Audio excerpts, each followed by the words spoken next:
জাতীয় চলচ্চিত্র পুরস্কারপ্রাপ্ত অভিনেতা এজাজুল ইসলাম চিকিৎসক হিসেবেও ব্যাপক জনপ্রিয়। বর্তমানে ঢাকা মেডিকেল কলেজের নিউক্লিয়ার মেডিসিন বিভাগের প্রধান হিসেবে কর্মরত এই ডাক্তারকে গরিবের ডাক্তার আখ্যা দেওয়া হয়েছে।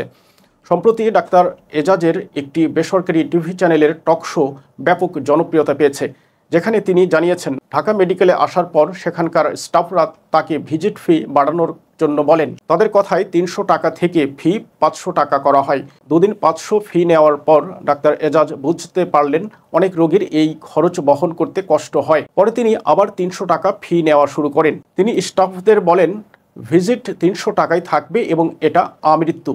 তার মতে, টাকার পেছনে অপ্রয়োজনীয়ভাবে ছুটে চলা একটি মানসিক ব্যাধি, যা মানুষের জীবনের প্রকৃত অর্থ ও আনন্দকে ম্লান করে দেয়।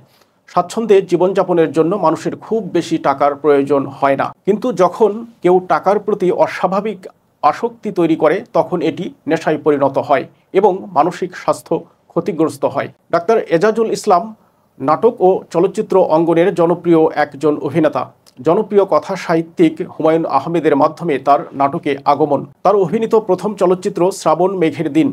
এরপর তিনি দুই দুয়ারি, চন্দ্রকথা, শ্যামল ছায়া চলচ্চিত্রে অভিনয় করেন। তিনি তার কাটা চলচ্চিত্রে অভিনয়ের জন্য ৩৯তম জাতীয় চলচ্চিত্র পুরস্কারে শ্রেষ্ঠ পার্শ্ব চরিত্রে অভিনেতার পুরস্কারে ভূষিত হন। সর্বশেষ শাকিব খানের রাজকুমার চলচ্চিত্রে দেখা গেছে তাকে।